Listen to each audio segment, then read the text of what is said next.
இவ தான் எங்கள் வீட்டு குட்டிமா. இவ்வளோ நாள் பொத்தி பொத்தி வச்சுருந்தேமே அது இவ தான். இந்த பாருங்க, அவங்க அம்மா கூட இருக்கிறா.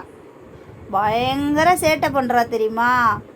ஐயோ, ஒரு நிமிஷம் கூட கண்ட்ரோல் பண்ண முடியல. மோராக்கிட்ட இருந்து காப்பாற்றுறது ரொம்ப கஷ்டம்ன்ட்டு இவ்வளோ ரூம்லேயே பொத்தி பொத்தி வச்சுருந்தா. பால் வெறி கொண்டு ஓடுறா. எந்த இடத்துக்கு ஓடுறா, என்ன பண்ணுறானே தெரிய மாட்டேங்குது. அப்படி ஓடுறா. சமாளிக்கிறது கொஞ்சம் கஷ்டம்தான். இன்னும் ஒரு வாரம் அப்புறமா வெளியே விட்டுற வேண்டியதுதான். வரும் இல்லை.